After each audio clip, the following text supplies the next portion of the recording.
अस्सलामुअलैकुम। मोहम्मद अज़हर सिद्दीक़ अपने YouTube channel के साथ हाजिर खिदमत है। जी बिल्कुल, बातें तो करने की बहुत सी होती हैं, पर सोचा जाता है, सिलेक्ट किया जाता है किन इश्यूज़ पे बात करनी है और किस पे पहले बात करनी है। अब यहाँ फिर वही बातें करने की बहुत सी हैं। एक सवाल जो इस पे जो बार बार मेरे तक आया, और वो बड़ा वाज़े तौर पर सवाल था कि इमरान खान साहब ने ये 50 रुपये के जो स्टैम्प पेपर का या बॉन्ड का जिक्र किया है, ये क्या है? जो अदालतों के बारे में ये बात कही है, मैंने मुनासिब समझा कि मैं हारे को जवाब देने की बजाय ये कुछ चीज़ें रिकॉर्ड के ऊपर क्लियर कर दी जाए। आपको याद होगा केस था अल अजीज़िया, एवन फील्ड में तो सज़ा हुई 10 साल और जुर्माना हुआ। अल अजीज़िया दूसरा जो रेफरेंस था, तीसरा फ्लैगशिप वाला रेफरेंस था, उसके अंदर सज़ा हुई 7 साल और जुर्माना। मेडिकल की बुनियाद बनाई गई। अल एवन फील्ड के अंदर जजमेंट सस्पेंड होगी और अपील आज भी पेंडिंग है, उसमें आप भगौड़े हो चुके हैं, आप स्कॉन्डर डिक्लेयर हो चुके हैं। इसके अंदर बड़ा वाज़े तौर पर जब यह मामला आया, आपको याद होगा सुप्रीम कोर्ट ने 8 हफ्ते की इजाज़त, इस्लामाबाद हाई कोर्ट ने दरख्वास्त ज़मानत मुस्तरद कर दी मेडिकल ग्राउंड्स के ऊपर, कि ऐसी ग्राउंड्स एग्जिस्ट नहीं करती थी। आज अगर देखा जाए तो इस्लामाबाद हाई कोर्ट ने बातें वो ठीक की थी। अभी तक तो ऐसा कोई बीमारी या इलाज आप लोगों के सामने नहीं आ गया जब से ये केसेस चल रहे हैं। मामला फिर ये सुप्रीम कोर्ट में गया। सुप्रीम कोर्ट ने, आपको याद है, 8 हफ्तों की इजाज़त दी थी। 8 हफ्तों पर भी कोई इलाज नहीं करवाया, और अल्टीमेटली सुप्रीम कोर्ट ने वो जमानत की वापस ले ली थी और नवाज शरीफ साहब दोबारा जेल में चले गए थे। फिर वो ये लाहौर शिफ्ट हो गए, जेल से शिफ्टिंग उनकी हो गई। फिर एक नया गेम प्लान, जो भी आप कह दें, जो एक नई ग्राउंड बनाई गई, वो मेडिकल की बनाई गई। जो प्लेलेट्स कभी नीचे जाना, कभी ऊपर आना, वो आप और हम सब देखते रहे हैं। जो भी ड्रामा होता रहा, रिकॉर्ड की बातें, कौन कौन शामिल था, कौन कौन डॉक्टर्स शामिल थे, वो हालात और वाक़यात एक दिन आप लोगों के सामने आ ही जाएंगे। मेडिकल ग्राउंड्स सामने आई। उन मेडिकल ग्राउंड्स के ऊपर एक बोर्ड बना, यानी बोर्ड बना। पहले याद रखिएगा, जमानत ऐसे नहीं हुई, मेडिकल बोर्ड बना। उस मेडिकल बोर्ड ने जो लाहौर हाई कोर्ट के सामने रिपोर्टें सारी सामने रखी, उसके मुताबिक उन्हें जमानत हो गई। इस्लामाबाद हाई कोर्ट ने 8 हफ्ते की जमानत दे दी। 8 हफ्ते की जमानत के बाद शोर डाला कि प्लेलेट नीचे हैं, ऊपर है, इंसानी हमदर्दी के बुनियादों का ऊपर इन्होंने नाम अप्लाई किया ECL के हवाले से।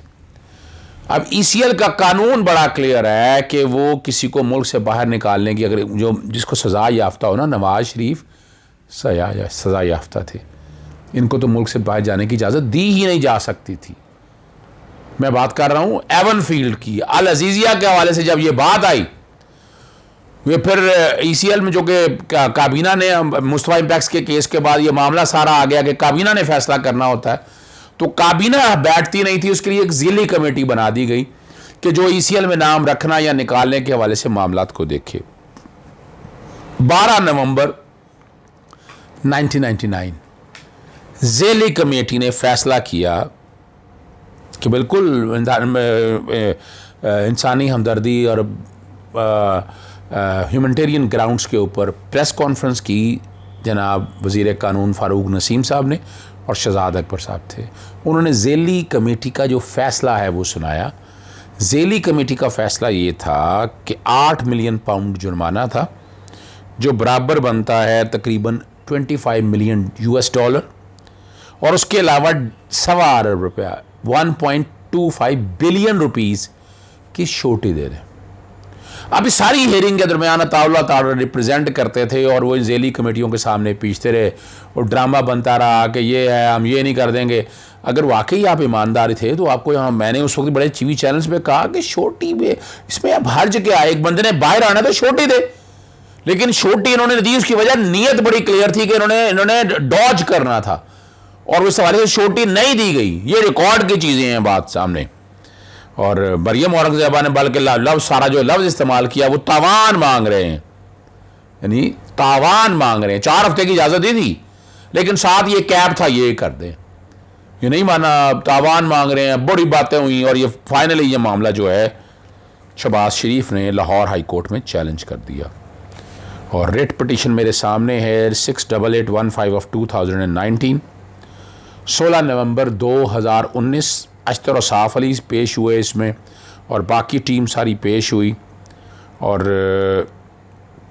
जो सवाल अदालत ने उठाए वो बड़े रेलेवेंट थे। Where the convict at all be excluded from or included in the list of exit from Pakistan control under rule 2010 rules, whether the condition attached to the impugned memorandum can be separated or is a part and parcel of it, whether any condition be attached unilaterally by the federal government in the impugned memorandum on the basis of exist from Pakistan control ordinance है ये ECL ordinance 1981 and the rules made thereunder, whether the impugned order can be passed by a critically ill convict only on the humanitarian ground, whether the condition to imposed are permissible even after passing of the orders of a bail and suspension of his sentence, if yes, will it strengthen the court's order in any manner। अब ये सवाल 5 अदालत ने रखे, admit होगी hearing के लिए और 3 जनवरी 2020 को ये रखा गया। इसमें अंडरटेकिंग 2 आपके साथ मैं अभी शेयर कर देता हूँ। सबसे पहली अंडरटेकिंग थी शहबाज शरीफ की और 7 अंडरटेकिंग थी मियां नवाज शरीफ की। इन बुनियाद के ऊपर जिक्र किया कोर्ट ने, उन सब चीज़ों को सामने रखते हुए कोर्ट ने वो 4 हफ्ते की इंटरम इजाज़त दे दी और बाकायदा सर्टिफाइड कहा कि will return when certified by doctor that he has regained his health and is fit to travel back to Pakistan. और अब रिपोर्टें सारी बाकायदा पीरियोडिक रिपोर्ट्स आनी थी यहाँ, वो पीरियोडिक रिपोर्ट्स यहाँ नहीं आती रहीं और हमने वो सारा देख लिया। अब अंडरटेकिंग आपके सामने मैं पढ़ देता हूँ। I Mian Muhammad Shehbaz Sharif son of late Muhammad Sharif having is hereby confirm ensure undertake to ensure return of my brother Mian Nawaz Sharif within 4 weeks or as and when certified by the doctor that he has regained his health and is fit to travel back to Pakistan. I further undertake to provide send the periodical medical reports of a doctor duly notarized by the embassy in the to the registrar of this court। अदालत को कहा, अभी undertaking दी हुई है यहाँ पर। I also at any stage the federal government has credible information that Mian Nawaz Sharif is living abroad despite his fitness to travel. A representation of the Pakistan High Commission would have a right to meet with his physician to verify and confirm about his health। मिलते रहे नहीं मिलते रहे आपके सामने है।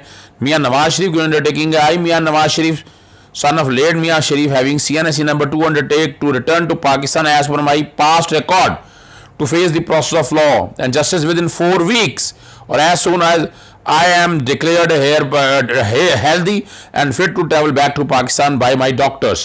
I do hereby bind myself to the undertaking given by my Mia brother Mia Shahbaz Sharif.